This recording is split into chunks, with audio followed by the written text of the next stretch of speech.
The howling of the mountain gale usually drowned out everything, reducing the Greywood frontier to a singular, deafening roar of winter. Inside the remote family smokehouse, Elspeth Vance sat near the dying embers of the hearth, a heavy wooden needle working a thick hemp thread through a torn wool blanket. The ambient temperature of the stone floor seeped through her thin leather boots, a constant reminder of the season's cruelty. She survived this extreme isolation through meticulous routine, counting her dried corn, rationing the pine oil, and ignoring the terrifying vastness of the forest beyond her walls.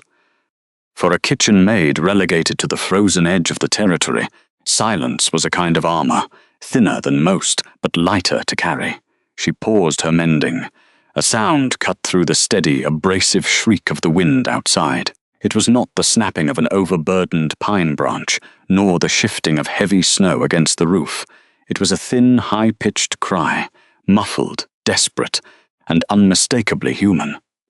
Elspeth stilled entirely, her breath plumed in the freezing air of the kitchen, her head tilting slightly toward the stout timber entryway. The sound came again, originating from the direction of the old livestock barn, sitting 30 yards across the clearing. She stood, letting the thick fabric slip from her lap to the floor. Walking quietly to the entryway, she let her hand hover over the iron latch. The metal radiated a bitter, biting frost into the room. Her cracked knuckles ached merely from their proximity to the cold iron. She hesitated, her fingers curling tight against her palms. The borderlands were unforgiving, heavily populated by desperate exiles, starving predators, and violent drifters who saw isolated cabins as easy targets. Opening her door in the middle of a blinding blizzard to investigate a strange noise was a direct violation of every survival rule her mother had ever taught her. The logical, safe choice was to throw the iron deadbolt, stoke the fire, and let the winter storm bury whatever tragedy was unfolding in the dark. Another cry pierced the gale, weaker this time, fading under the roar of the wind. Elspeth closed her eyes, not because she lacked a healthy fear of the dark, but because the silence that would eventually follow that cry was a psychological weight she refused to carry. She recognized the specific, ragged frequency of that whimper. It was the sound of something entirely too small to fight back. Pulling her heavy wool cloak off its wooden peg, she wrapped the thick fabric tightly around her shoulders and lifted a small tallow lantern from the wall hook. She grabbed the latch and threw the bolt back. The wind hit her like a physical blow, nearly knocking her backward over the threshold. Snow, sharp as crushed glass, lashed across her cheeks and instantly caught in her eyelashes. She leaned her weight forward, using her shoulder to force the thick wooden entry shut behind her, sealing off her only sanctuary. The clearing between the cabin and the barn was a chaotic, blinding swirl of white. The fresh snowdrifts were already knee-deep, dragging at her heavy skirts like frozen hands pulling her down. Every single step required a calculated, exhausting thrust of her thighs against the mounting resistance. She kept her chin tucked to her chest, shielding the flickering amber light of the lantern with a cupped, leather-gloved hand. The short distance of 30 yards felt like a mile of torture. When her fingers finally found the rough, splintered wood of the barn doors, she was panting, her lungs burning sharply from the sheer intake of sub-zero air. She shoved the heavy sliding door along its iced iron track, slipping through the narrow gap and dragging it shut against the howling gale. The interior of the barn was marginally calmer, though the ambient temperature remained deadly. The air smelled of old, dry hay, deep frost, and something else, a sharp metallic scent that instantly coated the back of her throat. Copper, fresh blood. Elspeth raised the lantern higher. The yellow light stretched across the empty wooden stalls and the packed dirt floor, illuminating a dark, jagged smear leading from a side entrance toward the rear corner. The frozen soil of the barn ground painfully against her knees as she crouched lower to examine the trail. The fluid was thick and heavy, already beginning to crystallize and freeze at the edges. She followed the dark, undeniable path into the deepest shadows of the furthest stall. A massive shape lay collapsed against a pile of old, discarded straw. The bleeding man was Darius Vaughan. Elspeth knew nothing of sovereign bloodlines or high-pack royalty. She saw only a giant whose heavy, dark coat was matted with ice and soaked in a terrifying amount of blood. He lay face down, his broad shoulders completely still. Setting the lantern down carefully on a wooden crate, Elspeth reached out, pressing 2 bare fingers against the side of his thick neck. His skin was like ice, but beneath the freezing surface, a faint, sluggish pulse fought a losing battle against the cold. He was entirely unconscious, likely mere minutes away from his heart stopping altogether. Then the heavy wool of his coat shifted. A muffled, erratic vibration emanated from beneath the man's massive chest. Elspeth flinched back, her hand dropping instinctively to the small utility knife she kept belted at her waist. But the sound that followed was not the warning growl of an injured beast. It was a tiny, breathless hiccup, immediately joined by a second, reedy cry. She moved closer, her own pulse beating a frantic rhythm against her collarbone. The giant was lying heavily on his side, curled inward in a rigid, protective crescent. Elspeth grabbed the thick collar of his coat and pulled, using her entire body weight to roll his torso slightly backward. As he shifted, the lantern light fell upon his arms. They were immensely thick, corded with heavy, hardened muscle, and locked tightly across his chest in an unyielding cage. Even completely devoid of consciousness, his iron grip refused to loosen. The instinct to protect had outlasted his awareness. Tucked safely against his sternum, shielded entirely from the killing wind by the sheer bulk of his body, were 2 small bundles wrapped in a torn, freezing cloth. Elspeth stared at the unconscious giant. He had purposefully absorbed the absolute worst of the storm, turning his own failing body into a windbreak to preserve the heat of the children. His breathing was now a shallow, wet rattle, failing rapidly in the frigid barn. She looked down at the freezing twins, Rory Vaughan and Isla Vaughan, their tiny lives tethered strictly to the dying man shielding them. The earlier calculation of risk completely evaporated from her mind. She could not leave them here to become monuments of ice. The temperature of the barn floor was cold enough to crack iron.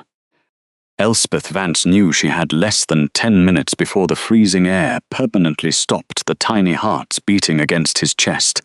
Scooping them up, she tucked the 2 newborn infants beneath the heavy wool of her winter cloak, pressing their fragile bodies directly against her own skin. Their faint, reedy whimpers were a vibration against her ribs, a mechanical failing of lungs too small to fight the northern winter. But the man bleeding in the straw was a different problem. He was a giant draped in heavy, snow-crusted wool and dark leather.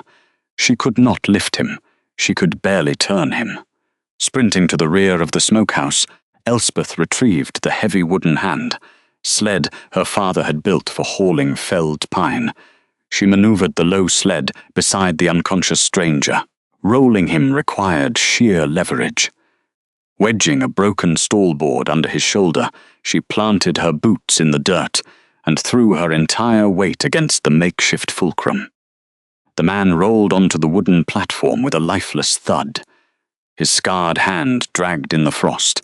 Elspeth knelt, lifting it carefully over his chest. His breathing was frighteningly shallow, carrying a terrible wet rattle in his lungs.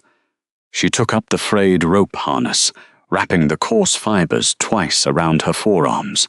She pushed the heavy barn door open with her shoulder. The mountain blizzard hit her like a physical blow. The wind shrieked through the open courtyard, threatening to knock her backward. She leaned forward into the whiteout and pulled. The sled did not move. The wooden runners were frozen to the packed earth. Elspeth adjusted her stance, driving her boots deep into the snow, grit and ice sliding beneath her soles. She dropped her center of gravity lower, tightening the harness until the rope burned through the thick fabric of her sleeves. The rough fibers tore at her palms, but she closed her eyes, locked her jaw, and pulled again. With a sharp crack of breaking ice, the sled lurched forward. Every step across the courtyard was a calculated negotiation with the storm. The wind drove hard needles of ice into her cheeks, blinding her. Her muscles screamed under the strain of his unnatural dead weight. She did not stop to consider the pain. She simply counted her steps, focusing entirely on the amber glow of the kitchen window ahead. The iron hinges of the kitchen door finally gave way. She dragged the sled backward across the threshold, hauling the colossal guest onto the warm stone floor. She kicked the door shut, sliding the heavy bolt into place. The sudden silence in the room swallowed the roar of the storm outside. The kitchen was a sanctuary of heat, drying herbs, and absolute stillness. The hearth fire had burned down to a deep, glowing bed of embers, radiating a dry warmth that smelled heavily of burning cedar. The bleeding man, Darius Vaughan, remained unconscious on the sled, his dark blood pooling on the stones. But Elspeth knew the hierarchy of survival. A grown man could bleed for an hour and live. A freezing infant would simply stop breathing. Moving immediately to the hearth, she pulled down 2 dense woven covers from the wooden drying rack. She folded the fabric into a tight, insulated nest directly on the warmest floorboards, safely away from the open embers. Sitting on the floor, she gently untangled the 2 infants from the freezing, blood-stained silk banner. They were shockingly small. 1 boy, 1 girl. Their tiny faces were a terrifying shade of mottled blue, their limbs stiff against the trauma of the cold. Elspeth worked quickly, refusing the nervous flutter of panic. She reached for a cast-iron pot resting on the fire pit's edge, pouring a measure of fresh goat's milk from the morning's tin pail. She added a single drop of thick forest honey from a clay jar, then placed the pot directly over a hot stone to warm. While the liquid heated, she rubbed the infant's tiny chests with brisk, careful friction.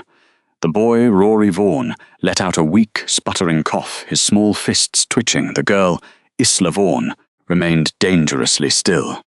Elspeth pulled the pot from the stone. Dipping 2 fingers into the liquid, she let a single drop fall onto the pale skin of her inner wrist. It was perfectly warm, not hot enough to scald, not cold enough to chill. Lacking a proper nursing vessel, she tore a clean strip from a coarse linen rag she kept for cheese-making, twisting one end into a soft point. She dipped the linen deep into the sweet, warm mixture.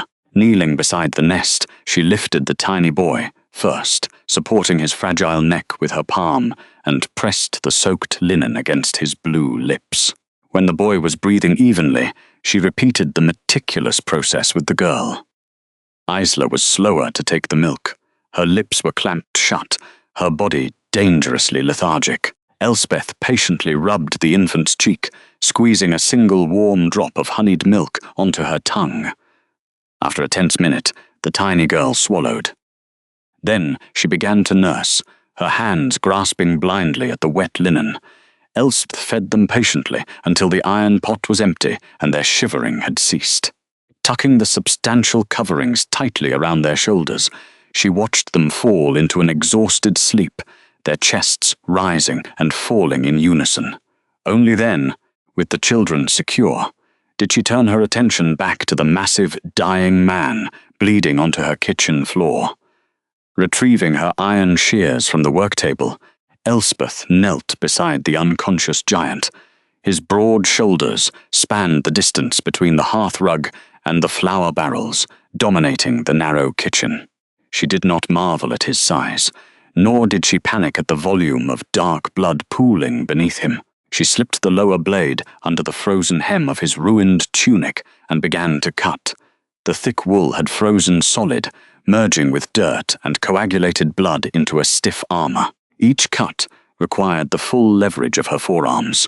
The fabric parted with a dry, ripping sound. Ice crystals shattered against the floor as she peeled the heavy collar back. The smell hit her instantly. It was not just the heavy copper tang of fresh hemorrhage, but something far more synthetic. An acrid, metallic stench burned the back of her throat, reminiscent of hot copper wire and burning sulfur. It was a deep puncture wound just below his right collarbone, narrowly missing the major artery, but the edges of the torn muscle were not clean. They were blackened, necrotic, and faintly smoking in the cool air of the cabin. Silver poison. Elspeth leaned closer, studying the precise circular entry point. His shifter tissue was actively fighting the foreign substance, attempting to close the gap, only to be burned away in a continuous cycle. The silver was designed to override regenerative abilities, an executioner's weapon meant to ensure the target died slowly. This was not a grazing claw mark from a territorial dispute. Bandits in the Greywood borderlands could barely afford steel daggers. A silver-headed crossbow bolt, forged to pierce thick winter armor and deliver a highly concentrated lethal dose of liquid silver, cost more than her family's smokehouse would earn in a decade. The realization settled heavy and cold in her chest. The men who had hunted this stranger were not common thieves. They were professional, well-funded assassins.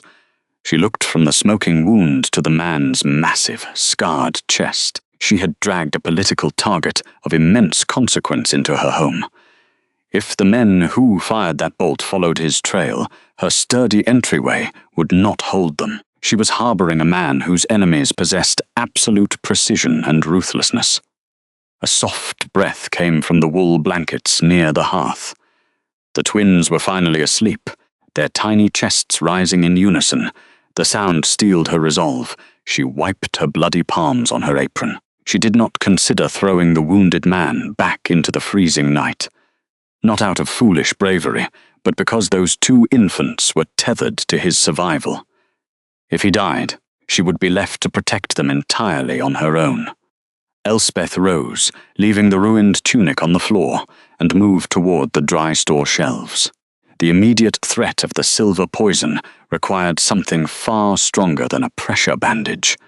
She reached past the jars of salted pork, pulling down a heavy, leather-bound volume, her mother's midwifery and apothecary journal. The cover was stained with years of oil and dried herbs, smelling faintly of old rosemary. Elspeth carried it to the work table, her fingers leaving faint red smudges on the stiff parchment as she flipped the pages. The familiar handwriting, slanted, practical, and precise, ensured her in the chaos of the night. It was proof that survival was a learned skill, not an inherited right. She grounded herself in the quiet authority of her mother's knowledge before finding the section on severe poisoning in shifters. The ink was faded brown, but the instructions were clear, prioritizing chemical neutralization over immediate wound closure. She pulled down a curled strip of white birch bark, harvested before the first freeze, and broke it into smaller pieces. The snapping sound echoed sharply in the kitchen. She dropped the bark into a cast-iron pot, followed by dried yarrow to staunch the internal bleeding, and a measure of crushed charcoal to draw out the synthetic toxins. She swung the iron crane over the hearth embers, suspending the pot over the flames. As the water began to boil, the tense atmosphere of the kitchen transformed. The foul stench of the burning silver was gradually masked by the clean scent of boiled birch and pine. While the birch bark wash-steeped, Elspeth retrieved her stone mortar and pestle. She worked methodically, grinding dried comfrey, root into a pale powder. The repetitive friction of stone against stone steadied her pulse. The giant on the floor groaned, a low, guttural vibration that rattled the teacups on the shelf. The silver was moving deeper into his bloodstream. Elspeth did not rush, knowing a poorly prepared poultice would trap the poison and accelerate the necrosis. She waited until the birch bark wash had boiled down to a dark astringent. Using a thick linen cloth, she lifted the pot from the fire, the radiant heat warming her knuckles.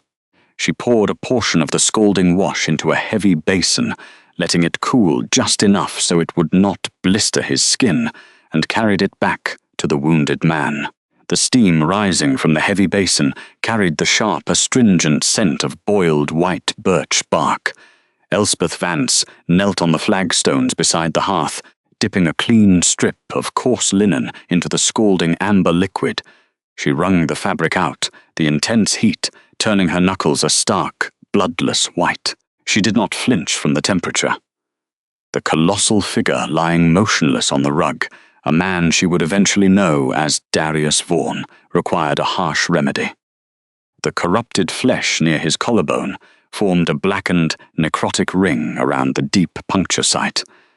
It was weeping a dark, sluggish fluid that smelled faintly of copper, burned ozone, and ash.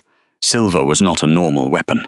It was a lethal poison designed to burn a wolf from the inside out, traveling steadily through the veins until it found the heart. The metal projectile had been pulled free before he collapsed in the snow, but the chemical ash remained, eating into the heavy muscle. Elspeth folded the steaming linen into a thick, precise pad.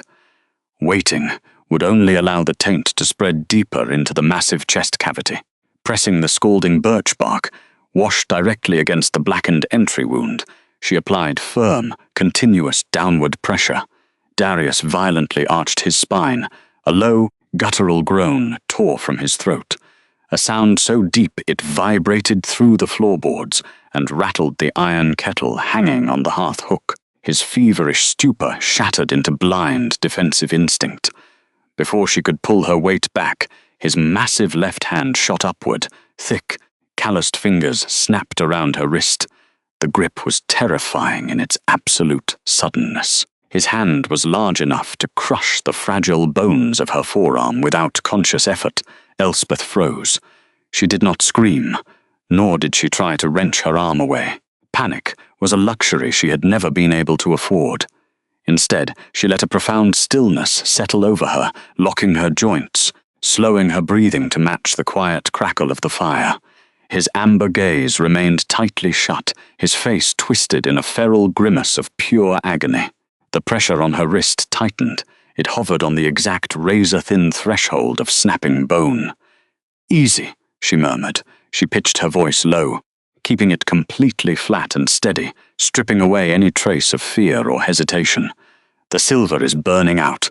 Let it burn."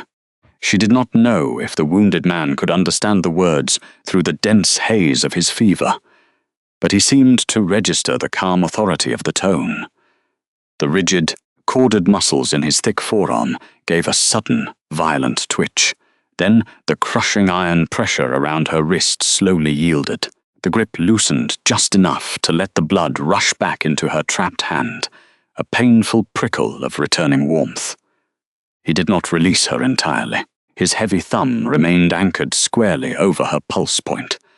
It was a heavy, unyielding weight, tracking the steady rhythm of her heartbeat as if using it to tether his own mind to the waking world. She let him hold on, keeping her free hand pressed firmly against the steaming compress, waiting for the poison to finish weeping from the muscle. When the dark fluid finally stopped seeping from the torn flesh, she carefully peeled the ruined linen away. The tissue beneath was raw and clean, stripped of the fatal silver ash by the bitter sap of the wash, yet the gash was far too deep to close on its own. The underlying muscle had been sheared open by the sheer kinetic impact of the bolt. It required immediate mending. Elspeth reached into her woven basket and retrieved her hand-carved bone needle. It was a thick, sturdy implement, shaped long ago from the rib of a winter stag. The tool was designed for repairing heavy leather saddles and thick canvas sails, not for delicate domestic embroidery. She threaded the wide eye with coarse hemp twine, running the rough cord repeatedly through a small block of yellow beeswax to ensure it would slide cleanly through the resisting tissue. She shifted closer to the giant's flank, adjusting her angle on the stone floor to gain maximum leverage. The sheer physical breadth of his chest was intimidating. His pectoral muscles were thick slabs of dense, hardened tissue crisscrossed with old, faded white scars built by decades of violence and survival. Pushing a blunt bone needle through that kind of anatomical density would require immense physical force. She rested the heel of her left hand heavily against his sternum to brace her own weight.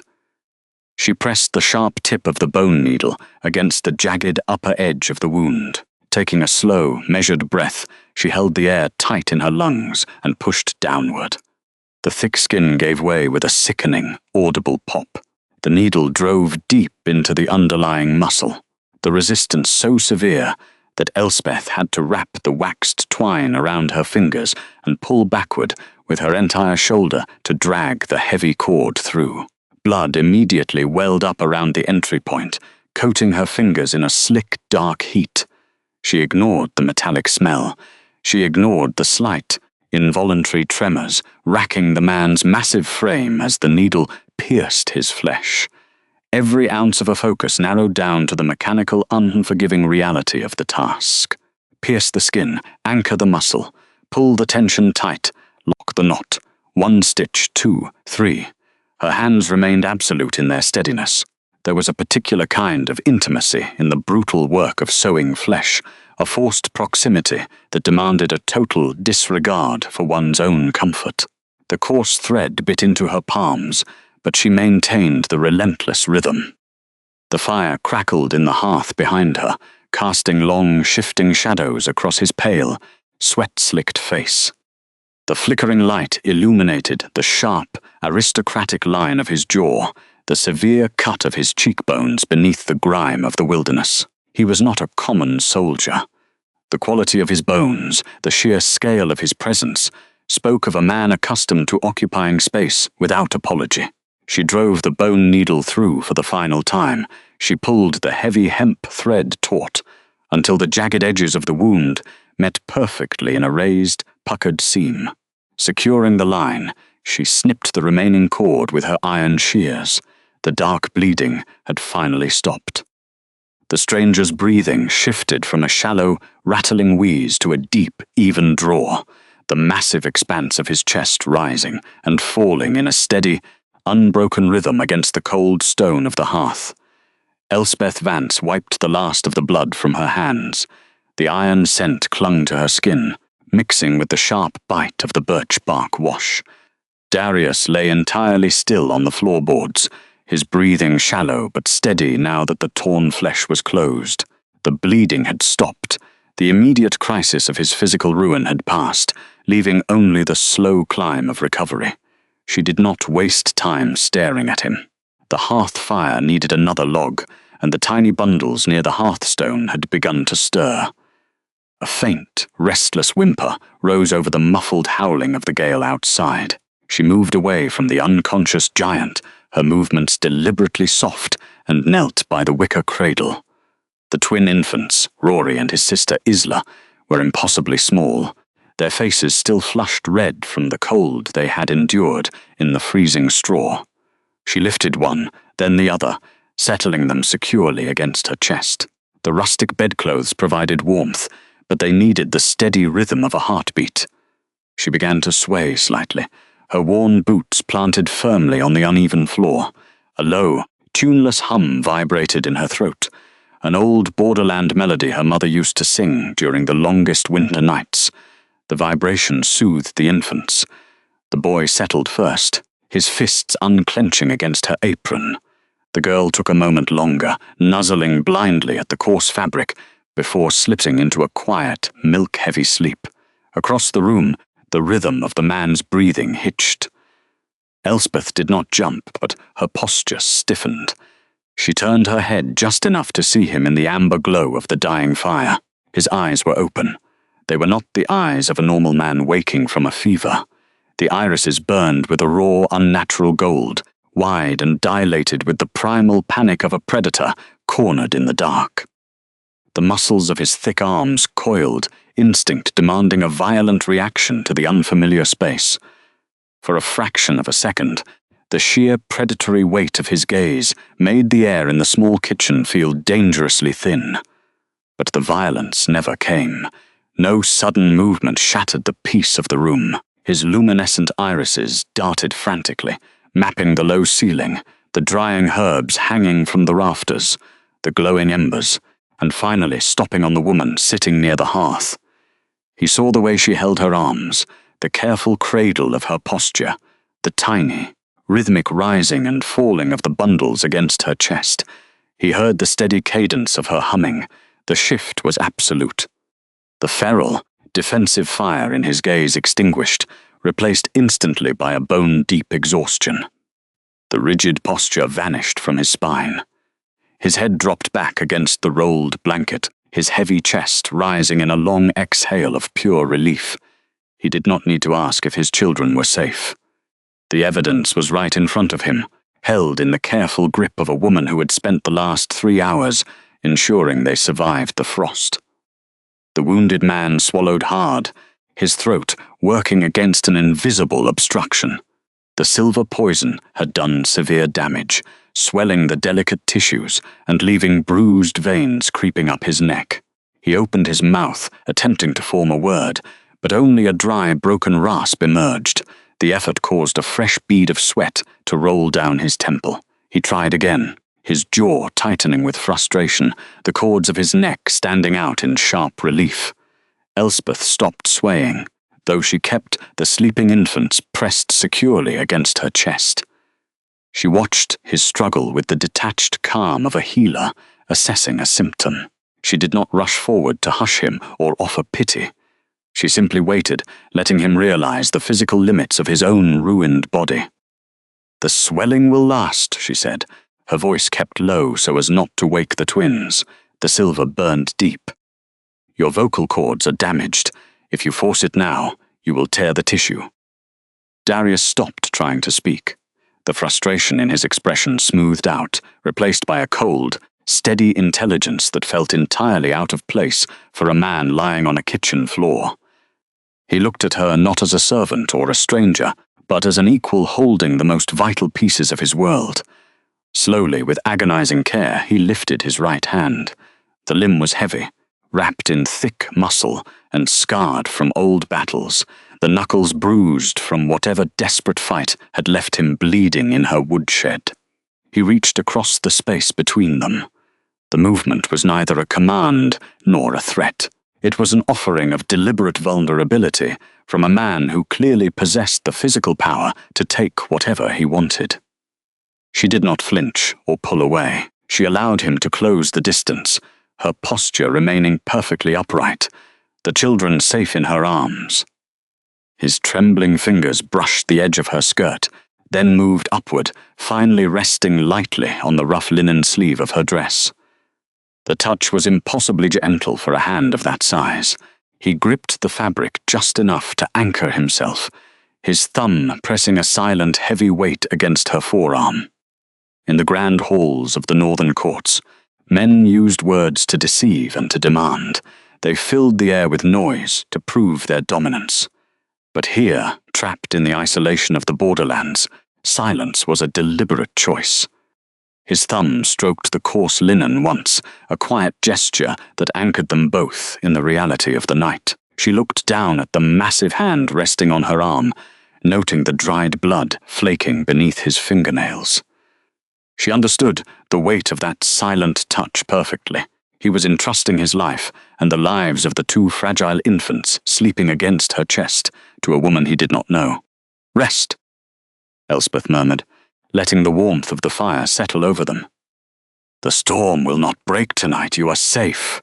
He held her gaze for a long moment, ensuring she understood the depth of the debt he had just acknowledged. He did not surrender to sleep just yet.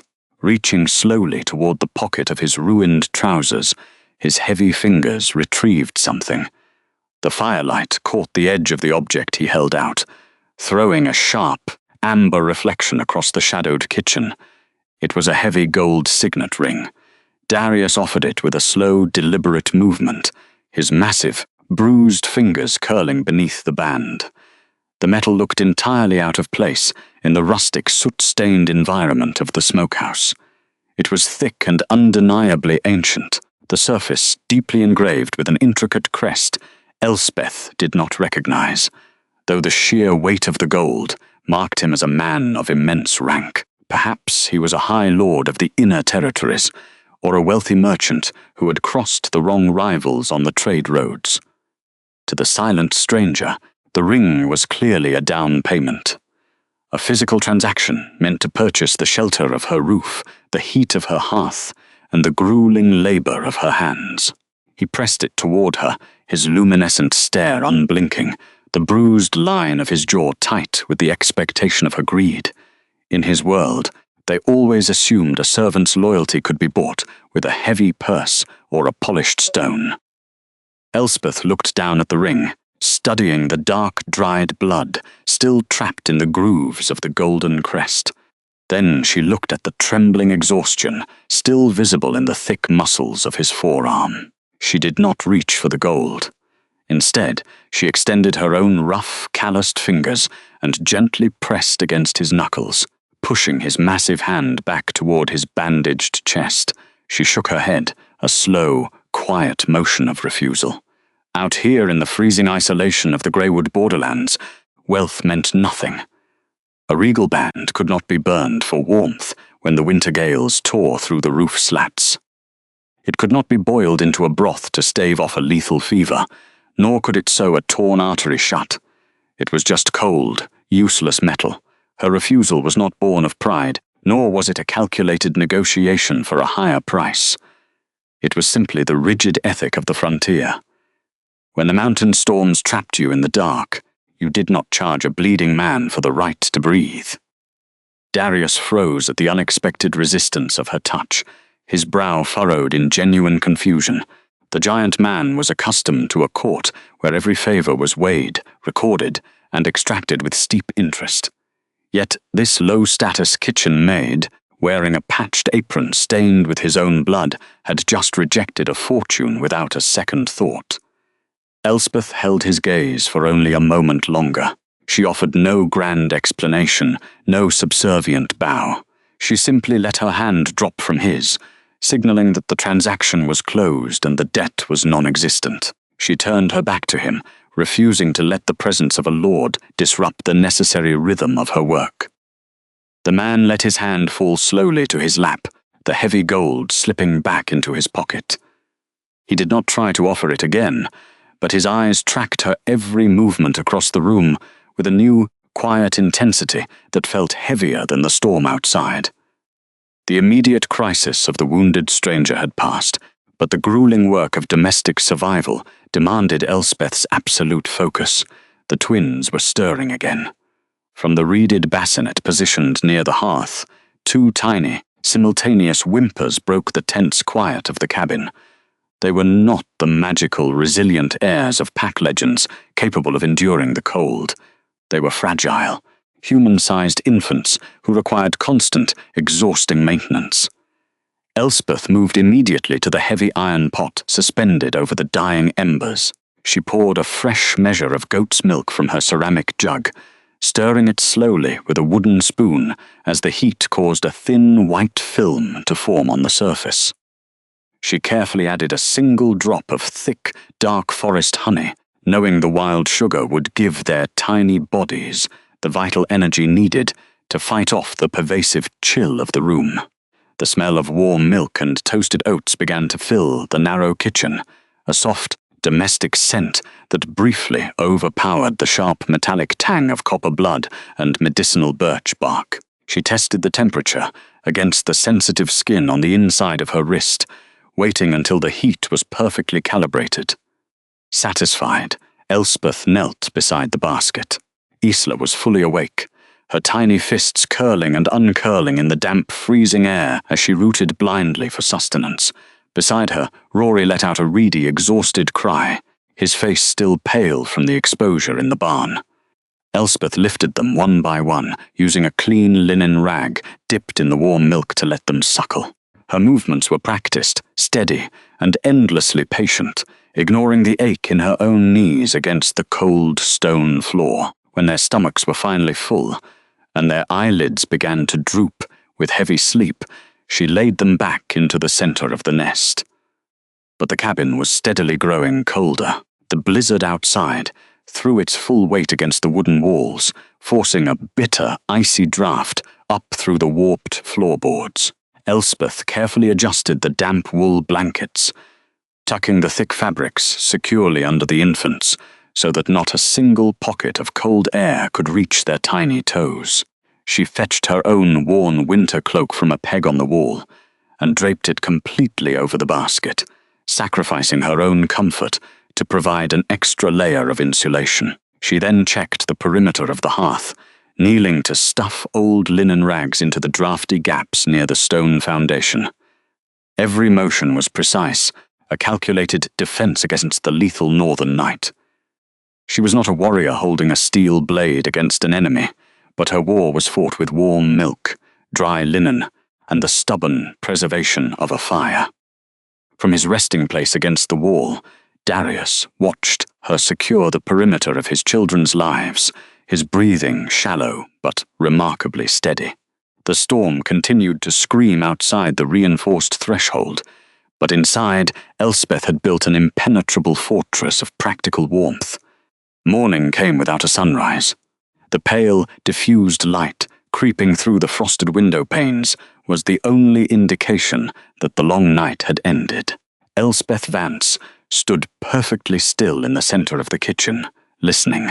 The howling wind that had battered the timber walls for 2 days was gone, replaced by a heavy, suffocating stillness. The blizzard had buried them.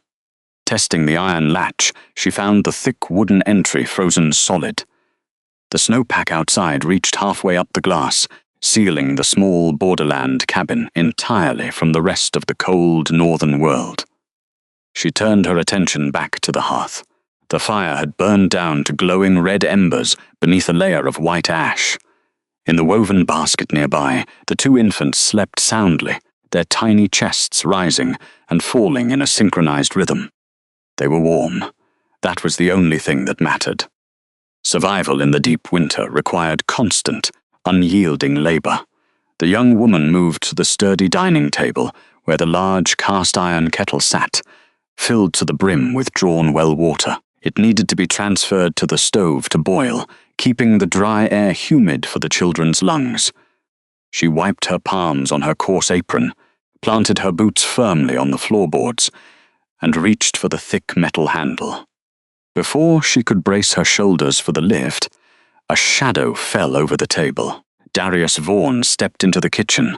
He moved with a slow, deliberate caution, his left arm held tightly against his ribs to protect the fresh stitches near his collarbone. He wore only his trousers and a linen shirt draped loosely over his good shoulder, leaving his scarred chest partially exposed. His skin was pale from blood loss, yet the sheer mass of his frame made the small room feel instantly crowded.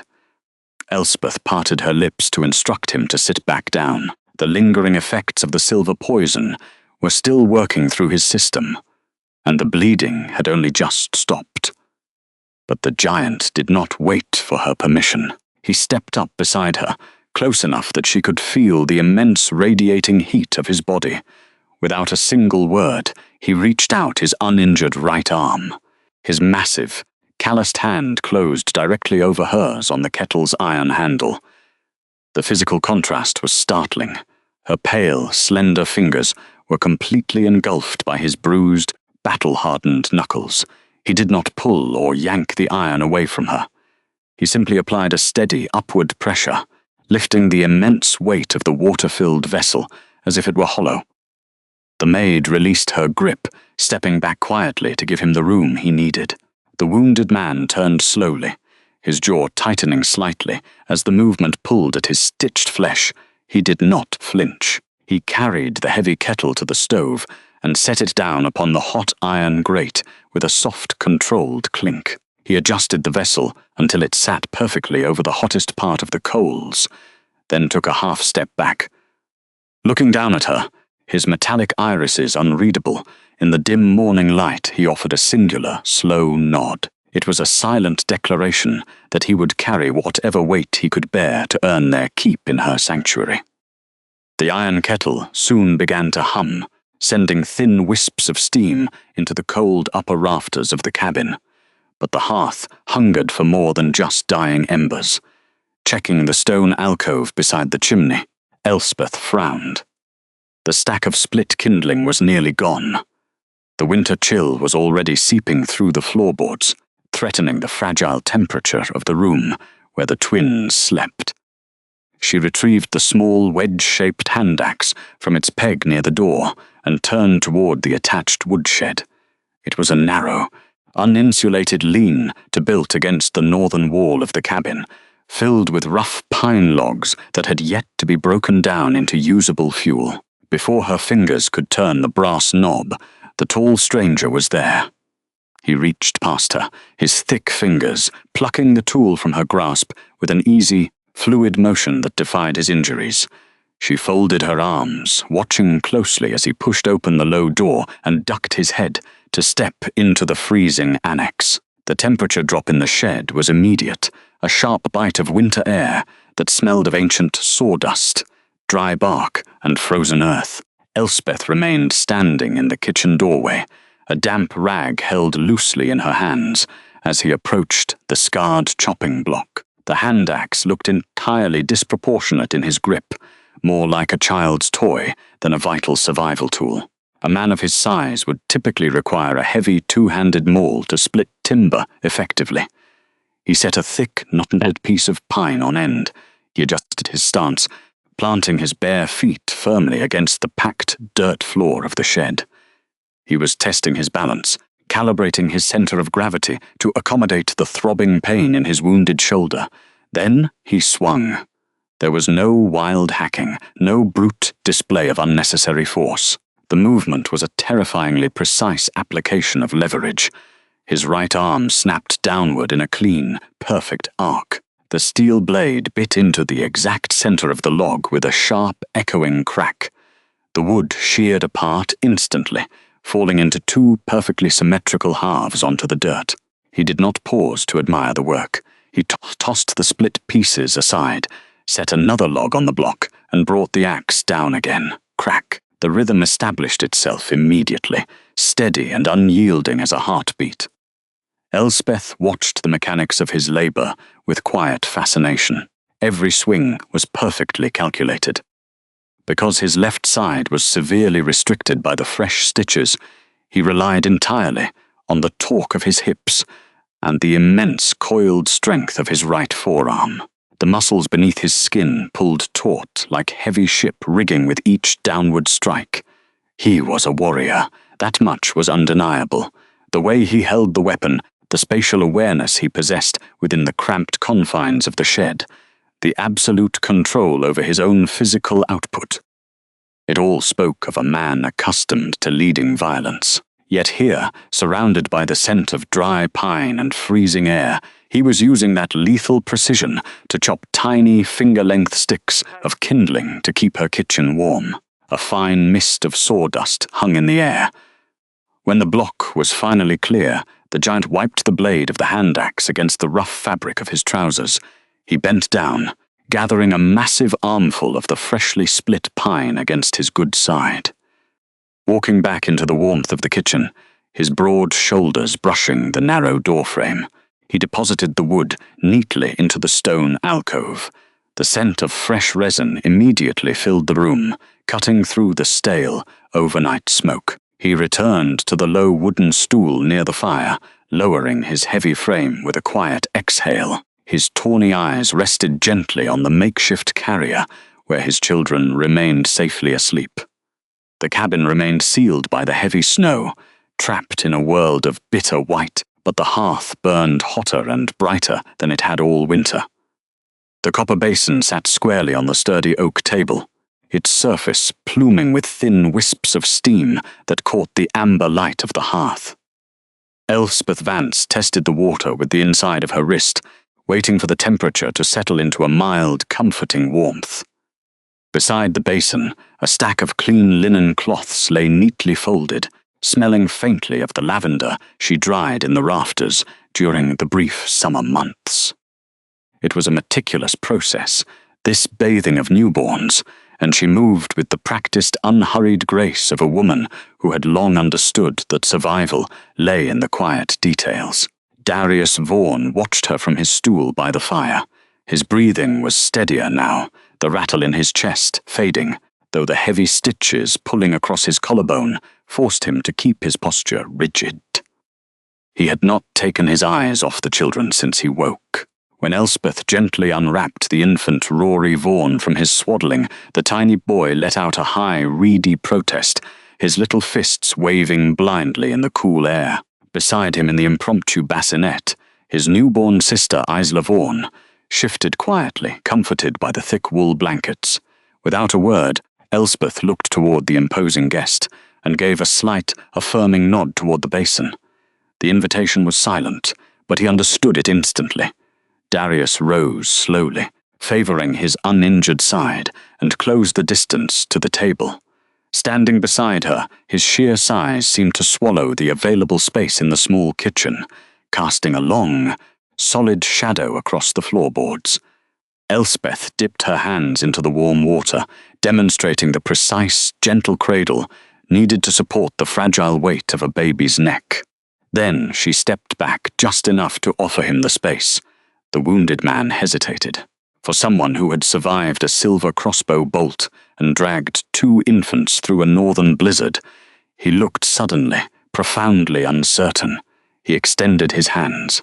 They were massive, calloused, and crisscrossed with thick, pale scars, the hands of a warrior accustomed to holding heavy steel and dealing in brutal force. Beside the delicate, translucent skin of his son, they looked almost comical in their scale. Elspeth did not rush him. She simply watched, holding her silence, as he gingerly slid his palms under the baby. The giant held his breath, his broad chest stilling completely as he took the full weight of the infant. It was a terrifyingly delicate operation. He lowered the boy into the shallow basin with a care so absolute it bordered on reverence. The contrast struck her deeply. This warrior, who moved with the lethal economy of a veteran, was currently treating a few inches of warm water as though it were the most dangerous terrain he had ever navigated. When Rory let out a soft, contented sigh at the warmth, settling into the oversized cradle of his father's hands, Darius's shoulders dropped a fraction of an inch. A profound, unspeakable tenderness washed over his sharp features. The maid picked up a linen cloth, dipping it into the basin, and began to wash the boy's tiny arms. They stood shoulder to shoulder in the quiet kitchen, separated only by the rising steam and the soft splashing of water. It was a shared labor built on the precise, unspoken calibration of trust. He did not crowd her, and she did not question his capability. She merely guided his scarred fingers with her own when he needed to adjust his grip, the brief brush of their skin, grounding the moment in shared humanity. By the time the afternoon shadows stretched long and grey across the frosted window panes, both infants were fed dry and sleeping soundly near the hearth. The howling gale outside had not broken, the wind battering the thick log walls with relentless, rhythmic violence. Inside, however, a different rhythm took over, steady, purposeful, and deeply grounding. The heavy stone hand mill sat at the far end of the kitchen counter. It was a cumbersome, exhausting tool, one Elspeth usually braced her entire body weight against to turn. Now the silent father stood over it. He had insisted, communicating his intent with a firm shake of his head when she had reached for the handle. Despite the healing wound binding his chest, he found a stance that accommodated his injury, using the sheer, raw power of his uninjured arm to drive the grinding wheel. The low, rumbling grate of stone against stone filled the cabin. It was a hypnotic sound, masking the shriek of the blizzard outside. Elspeth sat by the fire, a torn tunic draped over her lap as she ran a mending thread through the fabric, but her attention kept drifting to the man at the counter. Darius worked with a measured, tireless cadence. He did not rush, nor did he display the frustrated impatience she had seen in so many men tasked with domestic labor. He poured the dried yellow kernels into the hopper with deliberate care, turning the heavy iron crank as if it were a solemn duty rather than a chore. As the stone wheel pulverized the tough kernels, a fine golden dust of milled corn began to rise into the air, catching the firelight like suspended embers. The dust settled slowly, coating the dark, heavy waves of his hair and dusting the broad expanse of his uninjured shoulder. Elspeth paused her needle, watching the way the soft, domestic powder softened the harsh, predatory lines of his jaw. The winter wind outside was bitter enough to freeze a man's tears, but here, in the warm, sealed sanctuary of the smokehouse, the golden corn dust settling on his dark hair made him look entirely human and profoundly safe. He was not a lord demanding service, nor a fighter seeking conquest. In this suspended pocket of time, he was simply a father working to ensure there would be gruel and bread for the coming days. The repetitive, grueling nature of the task seemed to center him, bleeding the remaining tension of his near-death experience into the turning stone. Occasionally, the massive man would pause, his bright gaze flicking toward the hearth to check on the sleeping twins and then toward the quiet maid. He did not stare, and he did not demand her attention. It was merely an instinctual accounting of the room, a silent verification that the boundaries of their small temporary world remained intact. This was how their bond took root, not in dramatic declarations or the sudden, chaotic rush of instinct, but in the slow, meticulous sharing of survival. The grinding of the corn, the stacking of wood, the boiling of water, these were the true currencies of trust. He recognized the immense value of her practical competence, and in return he offered his physical strength without attempting to eclipse her own. The cornmeal piled high in the wooden receiving bowl, a testament to his quiet endurance. Elspeth tied off her thread and stood, brushing the fabric from her apron. She walked to the counter, setting an empty clay jar beside the mill. Darius stopped turning the handle, stepping back just enough to allow her access without crowding her space. As she began to scoop the fresh, warm meal into the jar, the scent of crushed grain and the faint, lingering ozone of his presence mingled in the air, a quiet promise that for now they were exactly where they needed to be.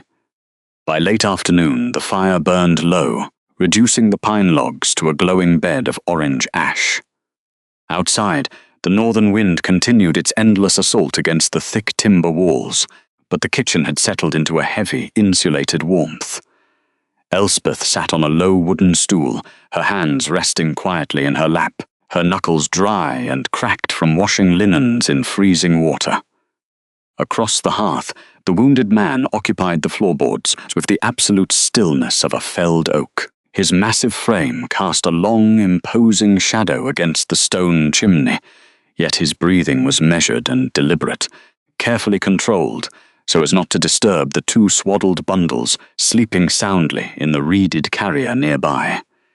He had been watching her for a very long time. It was not the predatory stare common to the borderland mercenaries who sometimes passed through the Greywood frontier. Instead, it was the calculated, unblinking assessment of a man, accustomed to measuring the structural integrity of everything around him. He studied the way she held her spine straight, the economical movements she used to tend the fire, and the total lack of nervous fluttering in her hands. "You do not ask who I am." His voice was gravel and low thunder. It was the first full, unbroken sentence he had managed to speak since the fever broke. It lacked the frantic desperation of a hunted traveler, just as it lacked the hollow arrogance of a wealthy merchant. It simply stated a concrete fact. Elspeth did not flinch. She did not raise her head or widen her eyes. She merely kept her gaze fixed steadily on the dying embers. Names do not stop bleeding. They do not chop firewood. In a blizzard, a name is the lightest and most useless thing a person can carry.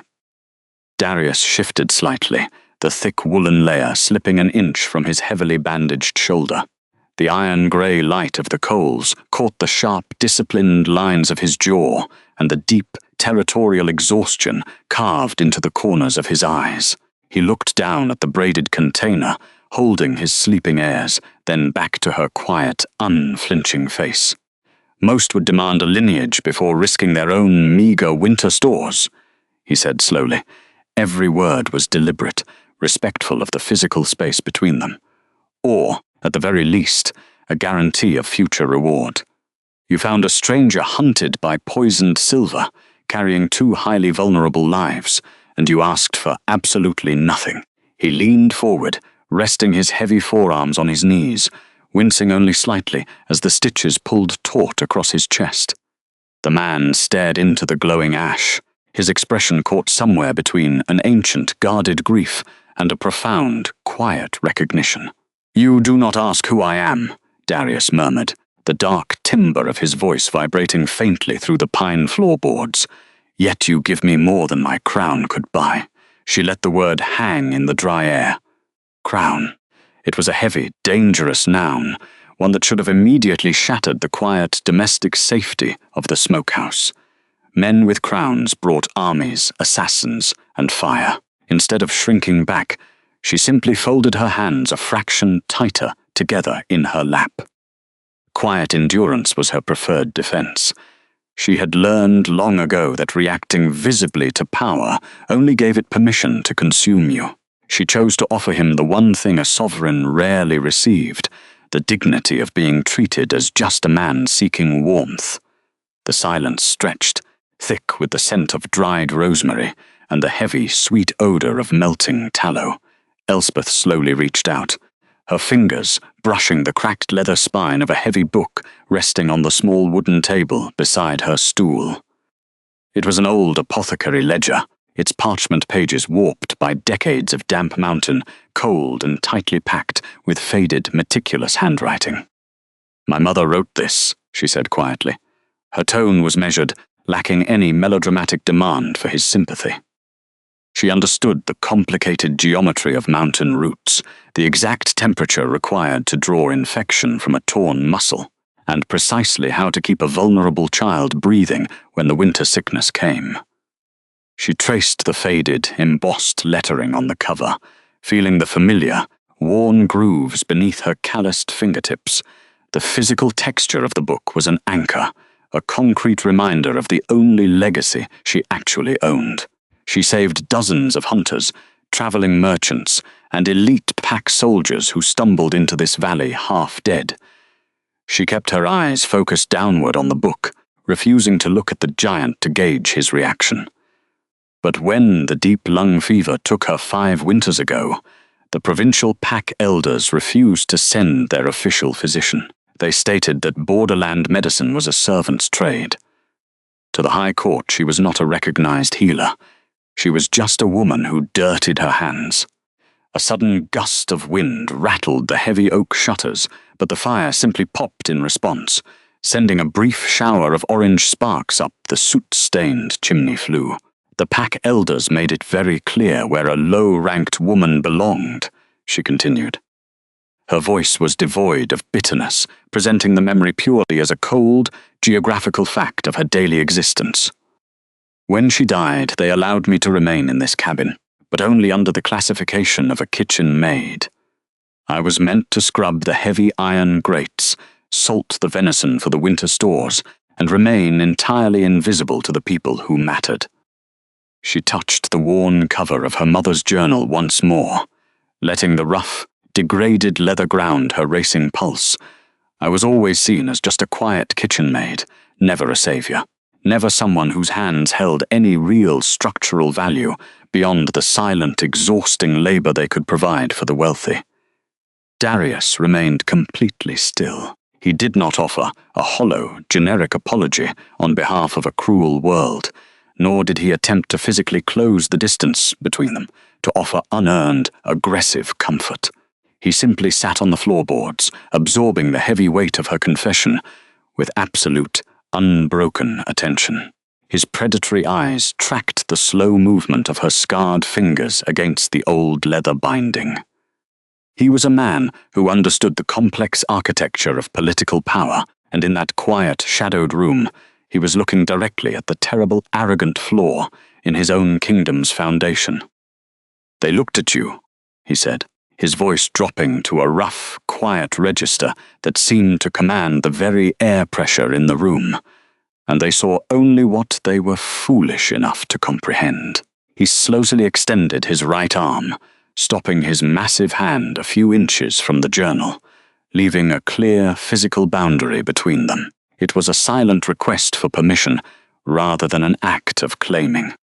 True competence is often entirely invisible to those who inherit their standing rather than earn it, the Alpha King murmured, his gaze lifting to meet hers with terrifying clarity. But I assure you, the immense value of these hands is not lost on me.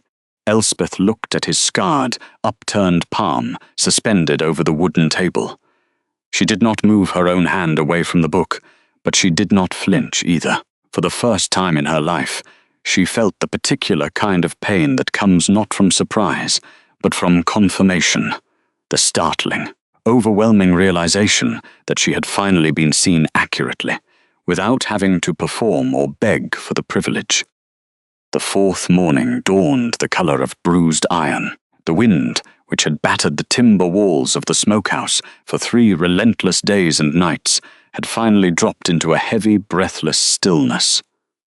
Inside the cabin, the atmosphere had settled into a quiet, synchronized routine of domestic survival. The fire crackled softly in the stone hearth, spitting warm sap against the blackened bricks, while the scent of boiling water and dried pine needles filled the small space. Elspeth stood at the wooden table, carefully folding a stack of clean linen. The world felt entirely insulated, a tiny pocket of warmth cut off from the brutal northern hierarchy by walls of impenetrable snow. Then the silence fractured. It did not begin with a shout, but with a sharp, metallic clatter that carried unnaturally far in the freezing air. It was the distinct sound of heavy iron striking iron, followed immediately by the rhythmic creak of stiff leather harnesses straining under immense weight. Footsteps, too many of them, heavy boots crunching deep into the thigh-high drifts, were marching purposefully toward the woodshed. The muffled clink of a sword scabbard striking a wooden post echoed through the frost. Before Elspeth could even draw a breath to process the noise, Darius moved. The massive man did not stumble, nor did he look toward her for an explanation. He crossed the small distance of the kitchen floor in 2 long, terrifyingly fast strides, placing his broad frame entirely between Elspeth and the heavy door.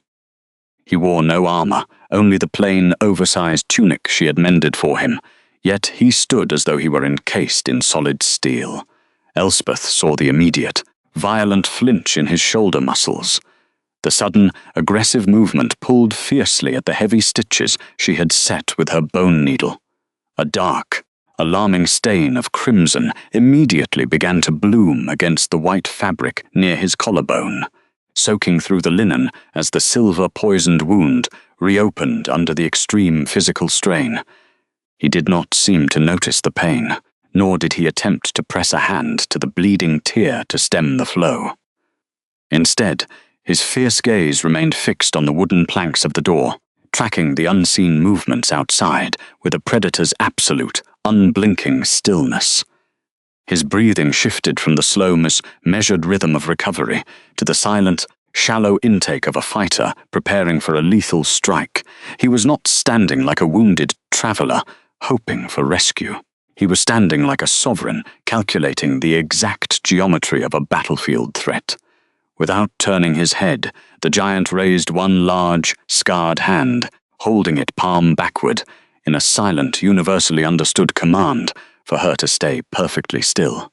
The delicate, domestic peace they had built over the last 3 days evaporated in an instant, replaced entirely by the cold, suffocating pressure of an impending siege. Elspeth did not freeze.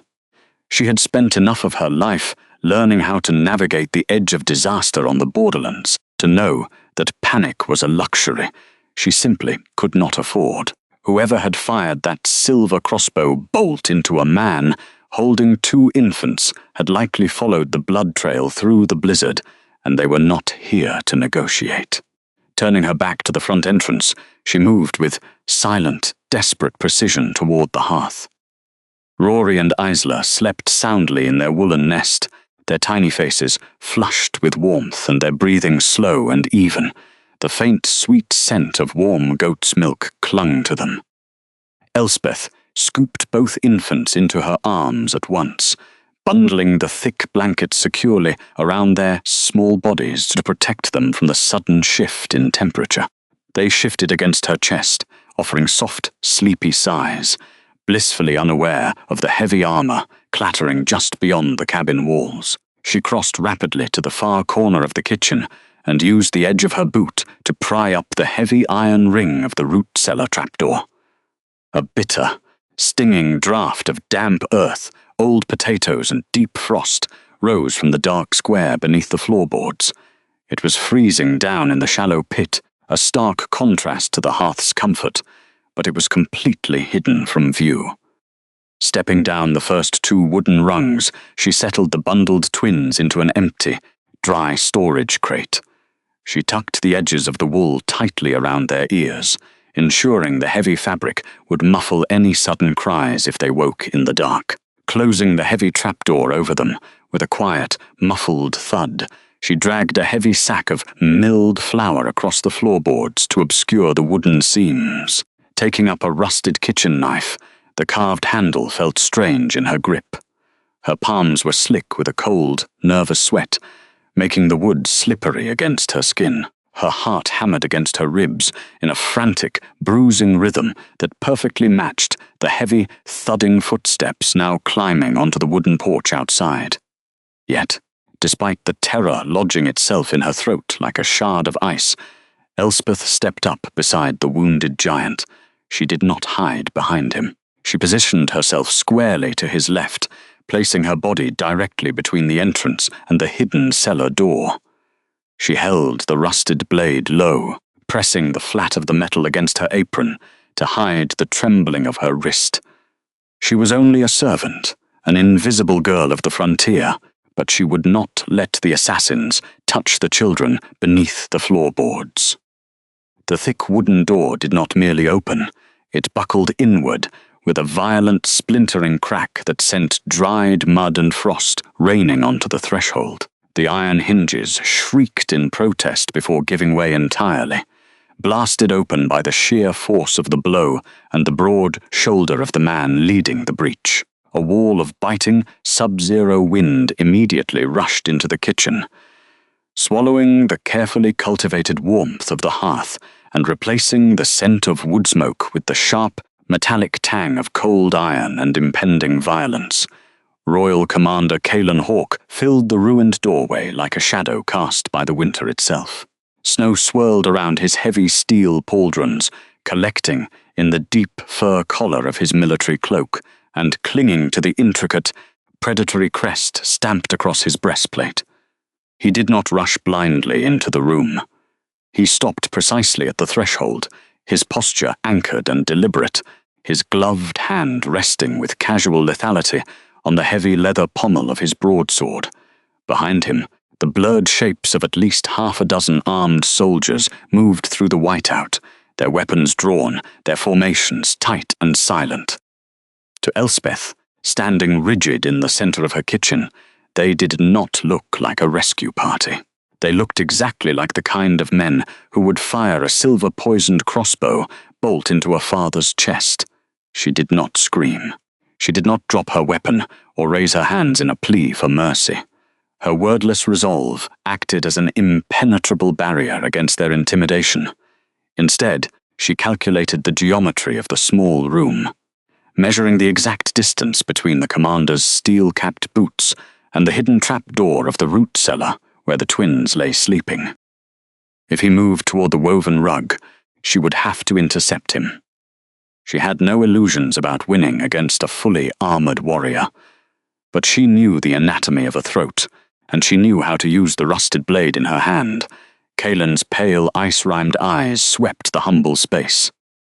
He took in the hanging bunches of dried comfrey, the simple wooden table, the empty bowls, and finally, the quiet kitchen maid holding her ground with a rusted blade. His expression remained utterly devoid of warmth. There was no hesitation in his gaze, only a rigid military calculus that weighed her physical capacity and found it negligible. "Lower the blade, girl," Calen ordered. His voice was a low, rough rumble that vibrated against the stone walls, carrying the undeniable weight of authority. "We are tracking a fugitive, a man bleeding heavily, carrying 2 bundles. If you are hiding him, your life is already forfeit." Elspeth's knuckles whitened around the worn wooden handle. The wind howled through the open doorway, whipping her rough linen skirts around her ankles, but she did not blink, and she did not move aside. Not because her pulse was steady, but because the children beneath the floorboards required her to be a wall, and a wall does not step back. Before the soldier could take a single step forward to enforce his command, a massive shadow detached itself from the darkened corner near the hearth. Darius stepped fully into the grey, snow-filtered light. He was no longer the quiet, feverish stranger who had dutifully ground dried corn at the kitchen table. He moved with a terrifying, unhurried grace, his frame straightening to its full height, dominating the cramped architecture of the smokehouse. He wore no armor, only the rough, blood-stained tunic Elspeth had stitched back together, yet the entire room seemed to instantly reorient around him, drawn by a violent, crushing shift in atmospheric pressure.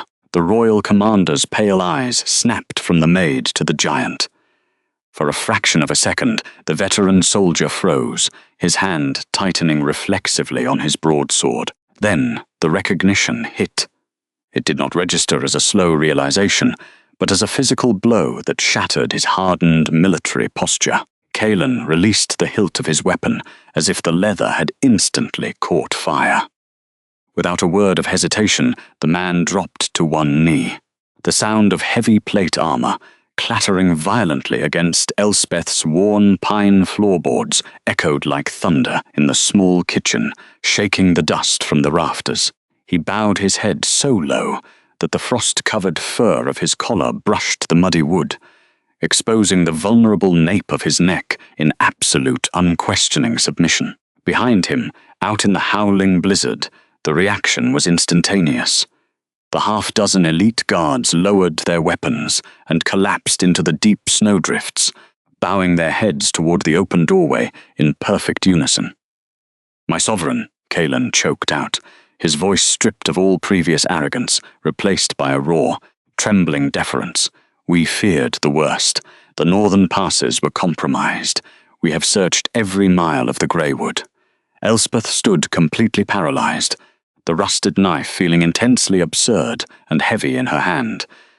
The air in the room had grown incredibly dense, thick with the scent of ozone and the undeniable gravity of absolute power. She stared at the armored veteran. When he finally moved, it was not to address the commander.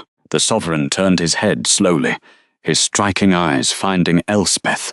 The fearsome, feral edge in his posture softened immediately, the terrifying ruler masking his power, so as not to frighten the woman who held the knife. The contrast was dizzying. The men outside were kneeling in the snow, waiting for permission to breathe, while the sovereign himself waited patiently for a borderland maid to process the truth of his identity. The cold air rushed through the shattered timber of the doorframe, carrying the sharp scent of pine needles and ozone into the cramped kitchen. Elspeth slowly lowered the knife, the rusted tip pointing toward the damp planks. Her breath hitched, catching painfully in her dry throat as her gaze shifted from the kneeling commander to the massive man standing beside the wooden table. He was no longer just a wounded traveler. He was the supreme ruler of their kind. The realization settled in her chest like a stone, dropping through still water, slow and thorough, filling every crack of her understanding. She stared at his broad shoulders, draped only in her late father's oversized wool shirt, and remembered the sheer audacity of her actions over the past 4 days. She had ordered this man to watch a boiling pot of stew. She had scolded him for moving too quickly and tearing his stitches. Most terrifying of all, she had refused his payment. The young woman's mind raced back to the long winter night when he had reached across the uneven timber table and offered her his gold ring. She had pushed it back, treating the gesture with the dismissive, practical patience of a borderland maid, humoring a delirious patient. Now, she understood the weight of that object. It was the absolute seal of the sovereign's authority. She had pushed away the very symbol that commanded legions, simply because she thought the children needed warm goat's milk more than she needed a trinket. The weight of what she had unknowingly commanded made the small kitchen feel suddenly devoid of air. Darius did not move to acknowledge the kneeling soldiers immediately. He held the quiet of the room without apology, entirely immune to the nervous impulse to speak that plagued lesser men. He simply watched his savior, his gaze tracking the subtle shift in her posture, the way her shoulders stiffened as the truth of his identity locked her into the rigid hierarchy she had always tried to survive. Kaelan finally broke the tension, his voice raspy with cold and relief as he kept his gaze averted. Morvath's treason has fractured the capital, the commander reported, but his assassins failed. We are ready to move you, sire. Kaelan slowly rose to his feet at a slight gesture from his king, though his armored shoulders remained respectfully hunched. The military leader finally allowed his eyes to dart toward Elspeth. Taking in her patched apron and bruised hands, he assumed she was merely a terrified bystander caught in the crossfire. "Step back, girl." Kaelan dismissed her casually, gesturing toward the wall. "Clear the space so the royal physicians can tend to his majesty." The provincial elite had always expected a borderland maid to silently fade into the background. Elspeth began to lower her eyes. Darius stepped forward, putting his massive frame between his military commander and Elspeth. The temperature in the room seemed to drop several degrees as the Alpha King fixed his subordinate with a flat golden stare. "This woman," Darius said, his voice dropping to a rough register that rattled the remaining frost on the window panes, "did what my entire royal guard failed to do. She pulled me from the ice. She cleansed a silver-poisoned wound with a birch bark wash and stitched my chest closed with her bone needle. She fed the royal heir's warm goat's milk through the worst blizzard of the decade." The commander turned pale, his gaze snapping back to Elspeth with profound realization. He dropped immediately back to one knee, this time angling his body toward her, in the formal gesture of respect reserved only for high nobility. Darius turned his back on his soldiers and walked slowly toward the hearth. Reaching into the pocket of his borrowed shirt, he retrieved the gold signet ring. This time, he did not offer it in secret. "I declare you the royal governess of the Northern Hires," Darius stated, ensuring every soldier in the room witnessed the decree. Elspeth looked at the heavy gold band resting in his scarred palm. The contract of her old life had dictated silence, invisibility, and endless, unthanked labor. The Alpha King, standing before her, was offering something entirely different. He was officially recording her true value in the registry of the pack. She reached out, her ink-stained fingers gently accepting the ring, letting its heavy weight ground her against the swirling chaos of the morning. Tomorrow, she would walk through the great stone doors of the palace, holding the children she had saved. And for the first time in a very long time, she walked through a door without checking first whether she was allowed.